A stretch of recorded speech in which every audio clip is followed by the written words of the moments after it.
नमस्कार दोस्तों, आप सबका स्वागत है अपने YouTube चैनल बेस्ट स्टडी 2020 में।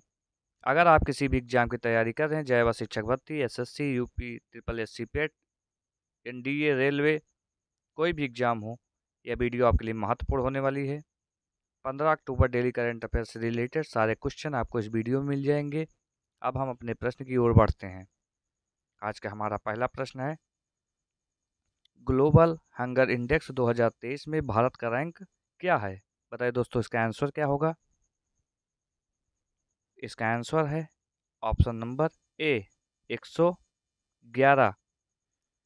ग्लोबल हंगर इंडेक्स 2023 में भारत 111वें स्थान पर है और ग्लोबल हंगर इंडेक्स 2022 में भारत 121 देशों में 107वें स्थान पर था। अब हम अपने पॉइंट की ओर बढ़ते हैं। ग्लोबल हंगर इंडेक्स 2023 के महत्वपूर्ण बिंदु। ग्लोबल हंगर इंडेक्स में भारत का स्कोर 28.7% है, जो इस बात को दर्शाता है कि भारत में भूख और भूखमरी की गंभीर स्थिति है। और भारत में 2018 से 22 के दौरान 18.7% के साथ दुनिया का सबसे अधिक बाल वेस्टिंग दर है, जो तीव्र कुपोषण को दर्शाता है।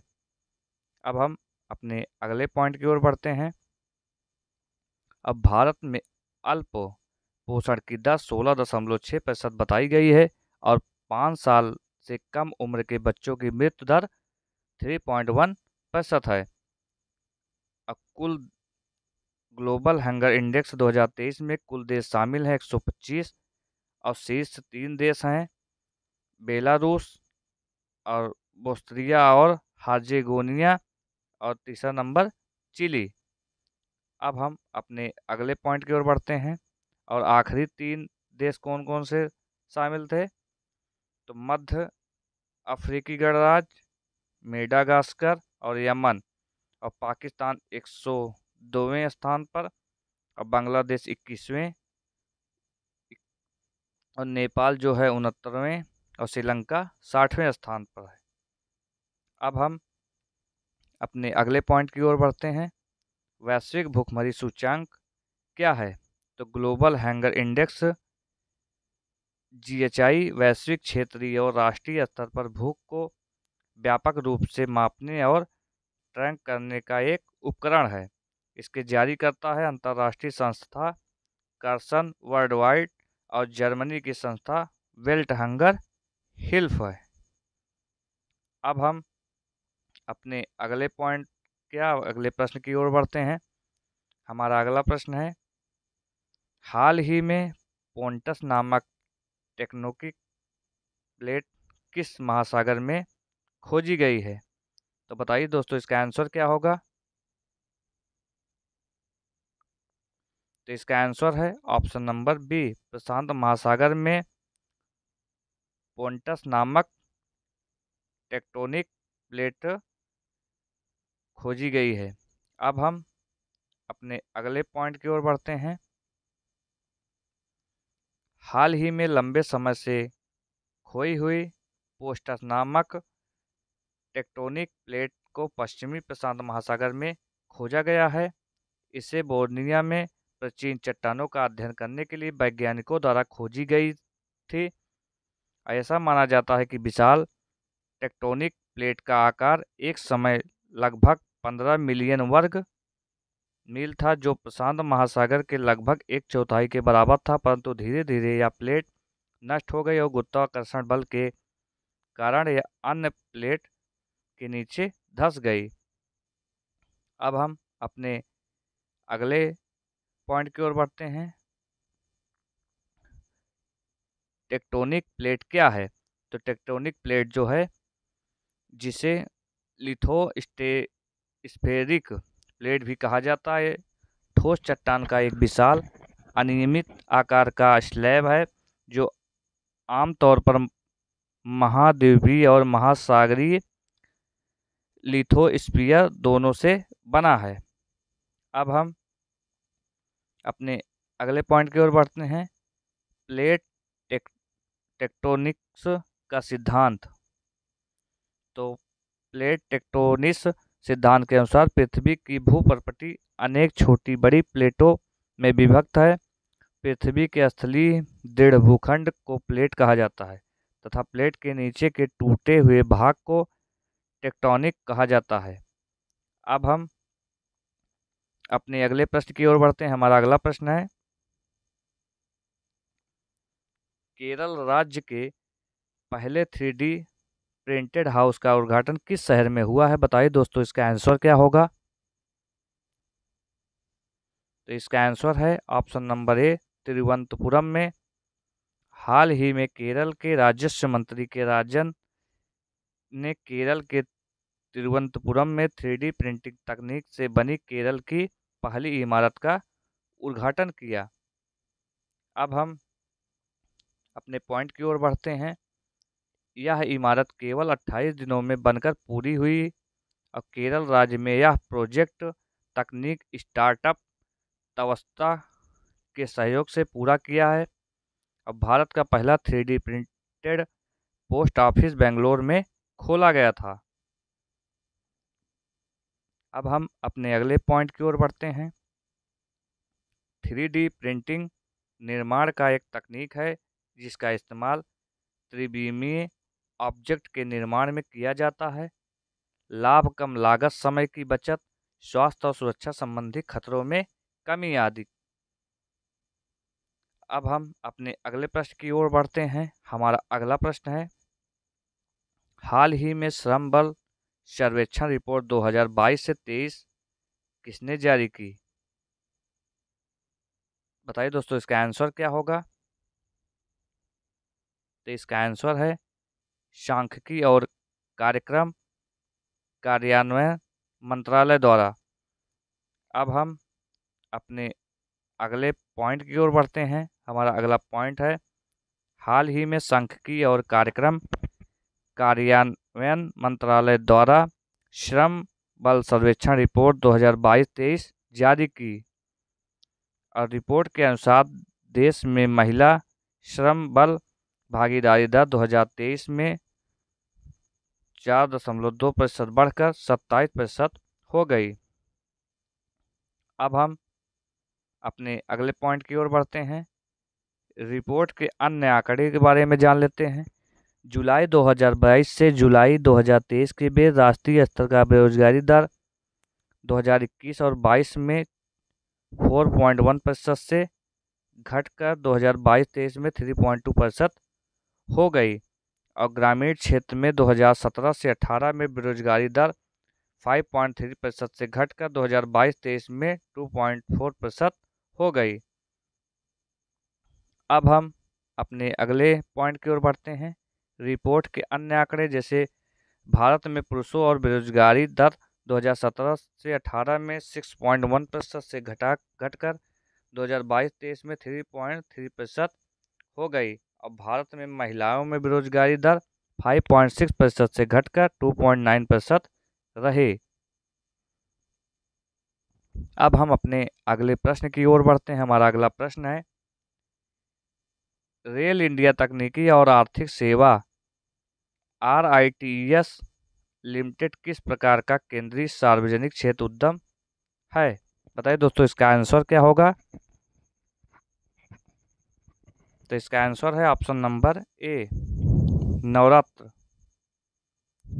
जो नवरत्न है, ये रेल इंडिया तकनीकी और आर्थिक सेवा RITES लिमिटेड का केंद्रीय सार्वजनिक क्षेत्र उद्यम है।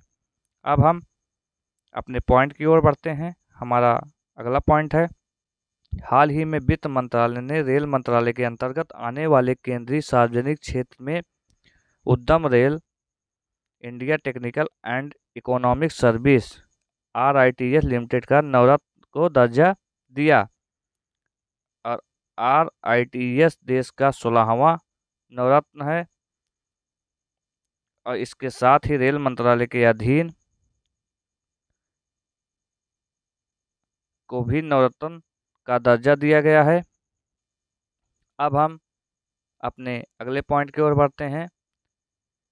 Rail India technical and economic service Bharat में परिवहन, परामर्श और इंजीनियरिंग क्षेत्र में एक अग्रणी उद्यम है। इसकी स्थापना जो हुई 1974 में हुई। इसका मुख्यालय जो है गुड़गांव, भारत। और अध्यक्ष और प्रबंध निर्देशक जो है इसके राहुल मित्तल। जो राहुल मित्तल है वो अध्यक्ष और प्रबंधन निर्देशक हैं। अब हम अपने अगले पॉइंट की ओर बढ़ते हैं। रेलवे की एक कंस्ट्रक्शन कंपनी है। इसकी स्थापना जो है 1976 में हुई। अध्यक्ष और प्रबंधन इसके जो हैं श्री ब्रिजेश कुमार गुप्ता हैं। अब हम अपने अगले पॉइंट की ओर बढ़ते हैं। सार्वजनिक क्षेत्रक उपक्रम भारत में सरकारी उपक्रमों का सार्वजनिक क्षेत्रक उपक्रम पीएसयू है। इन उपकरणों का स्वामी भारत सरकार का कोई राज्य सरकार या दोनों होते हैं। और इसके जो प्रकार हैं महारत्न, नवरत्न और मिनी रत्न, ये 3 प्रकार के हैं। अब हम अपने अगले प्रश्न की ओर बढ़ते हैं। हमारा अगला प्रश्न है अंतर्राष्ट्रीय आपदा जोखिम न्यूनीकरण दिवस कब मनाया जाता है? तो बताइए दोस्तों इसका आंसर क्या होगा? तो इसका आंसर है 13 अक्टूबर। अंतर्राष्ट्रीय आपदा जोखिम न्यूनीकरण दिवस हर 13 अक्टूबर को मनाया जाता है। अब हम कुछ पॉइंट के बारे में जानते हैं। अंतर्राष्ट्रीय आपदा जोखिम न्यूनीकरण दिवस सबसे पहले 1989 में मनाया गया था। इसका जो उद्देश्य था दुनिया भर के लोग और समुदाय में आपदाओं के जोखिम के न्यूनीकरण के बारे में जागरूकता बढ़ाना है। और 2023 की थीम जो है fighting inequality for a resilience future. और 2022 की जो थीम है early warning and early action for all. अब हम अपने अगले पॉइंट की ओर बढ़ते हैं। हमारा अगला प्रश्न है ज़ंस्कार महोत्सव किस राज्य में आयोजित किया जाता है? बताइए दोस्तों इसका आंसर क्या होगा? तो इसका आंसर है लद्दाख। लद्दाख में ज़ंस्कार महोत्सव आयोजित किया जाता है। और ज़ंस्कार महोत्सव का आयोजन लद्दाख में के ज़ंस्कार के पदुम में किया जाता है। अब हम अपने अगले पॉइंट के बारे में जानते हैं। ज़ंस्कार महोत्सव के दौरान अनेक सांस्कृतिक कार्यक्रमों का आयोजन किया जाता है। इस उत्सव का उद्देश्य लद्दाख की संस्कृत विरासत और पर्यटन को बढ़ावा देना है। ज़ंस्कार घाटी कारगिल से 240 किलोमीटर की दूरी पर केंद्र शासित प्रदेश लद्दाख के कारगिल जिले में स्थित है। अब हम अपने अगले पॉइंट की ओर बढ़ते हैं। लद्दाख के अन्य उत्सव जो हैं लद्दाख त्योहार, लोसर महोत्सव, हेमिस टेस्चू और दोस मोचे महोत्सव। अब हम अपने अगले प्रश्न की ओर बढ़ते हैं। हमारा अगला प्रश्न है वर्ल्ड बेस्ट एम्प्लॉयर 2023 सूची में शामिल होने वाला भारत का पहला सार्वजनिक क्षेत्र उपक्रम पीएसयू कौन सा है? बताइए दोस्तों इसका आंसर क्या होगा? इसका आंसर है ऑप्शन नंबर डी एनटीपीसी। और Maharatna company National Thermal Power Corporation NTPC Limited को फोर्ब्स द्वारा वर्ल्ड बेस्ट एम्प्लॉयर 2023 सूची में शामिल किया गया। एनटीपीसी की दुनिया की 700 कंपनियों में 261वीं रैंक हासिल की है। इसके साथ ही एनटीपीसी वैश्विक रैंकिंग के साथ शामिल होने वाला भारत का पहला सार्वजनिक क्षेत्र उपक्रम पीएसयू है। अब हम अपने अगले पॉइंट की ओर बढ़ते हैं। एनटीपीसी को फोर्ब्स द्वारा वर्ल्ड बेस्ट एम्प्लॉयर 2023 सूची में शामिल करने का मुख्य कारण एनटीपीसी द्वारा अपने कर्मचारियों को कंपनी में सर्वाधिक प्राथमिकता देना, जो पीएलएफ प्लांट फोल्ड फैक्टर के से पहले लोग मानसिकता का उदाहरण है। अब हम अपने अगले पॉइंट की ओर बढ़ते हैं। World Best Employer 2023 rank Samsung Electronics South Korea, Microsoft USA और Alphabet USA, National Thermal Power Corporation NTPC Limited Bharat की सबसे बड़ी विद्युत उत्पादन कंपनी है। इसकी जो स्थापना हुई 7 नवंबर 1975 में। इसका जो मुख्यालय है नई दिल्ली। इसके जो अध्यक्ष और प्रबंधन निदेशक है श्री गुरदीप सिंह हैं। अब हम अपने अगले प्रश्न की ओर बढ़ते हैं। हमारा अगला प्रश्न है, सुल्तान जोहोर कप का आयोजन किस देश में किया जाता है? तो बताइए दोस्तों इसका आंसर क्या होगा। तो इसका आंसर है ऑप्शन नंबर बी, मलेशिया में। हाल ही में हॉकी इंडियन ने 11वें सुल्तान जोहोर कप में भाग लेने के लिए 20 सदस्यीय भारतीय जूनियर पुरुष हॉकी टीम की घोषणा की है। अब हम अपने अगले पॉइंट की ओर बढ़ते हैं। सुल्तान जोहोर कप 2023 के लिए भारतीय हॉकी टीम का कप्तान उत्तम सिंह को बनाया गया और 11वें सुल्तान जोहोर कप का आयोजन मलेशिया के जोहोर में किया जाएगा। और सुल्तान जोहोर कप 2023 में इस बार 8 टीमें Bharat, Malaysia, Pakistan, New Zealand, Germany, Australia, दक्षिण अफ्रीका और ग्रेट ब्रिटेन शामिल हैं। अब हम अगले पॉइंट की ओर बढ़ते हैं। सुल्तान जोहोर कप मलेशिया में आयोजित होने वाला एक वार्षिक अंतर्राष्ट्रीय अंडर 21 पुरुष फील्ड हॉकी टूर्नामेंट है। इसका प्रारंभ जो हुआ जो 2011 में। इसके जो 2022 के विजेता जो है भारत थी। अब हम अपने अगले प्रश्न की ओर बढ़ते हैं जो आज का हमारा आखिरी प्रश्न होगा। हाल ही में Indo American chamber of commerce के राष्ट्रीय अध्यक्ष के रूप में किसे नियुक्त किया गया है? बताइए दोस्तों इसका आंसर क्या होगा। तो इसका आंसर है पंकज बोहरा को। हाल ही में Pankaj Bohra Indo America chamber of commerce के राष्ट्रीय अध्यक्ष के रूप में नियुक्त किया गया है। और पंकज बोहरा को डॉक्टर ललित भसीन के स्थान पर नियुक्त किया गया है। Indo America chamber of commerce इसकी स्थापना जो है 1968 में। इसका जो उद्देश्य भारत और अमेरिका के बीच द्विपक्षीय व्यापार और निवेश को बढ़ावा देना है। अब आज का हमारा यहीं पे प्रश्न समाप्त होता है। आपको बताइए दोस्तों यह वीडियो कैसा लगा, कमेंट बॉक्स में ज़रूर बताइए और चैनल को सब्सक्राइब लाइक करिए।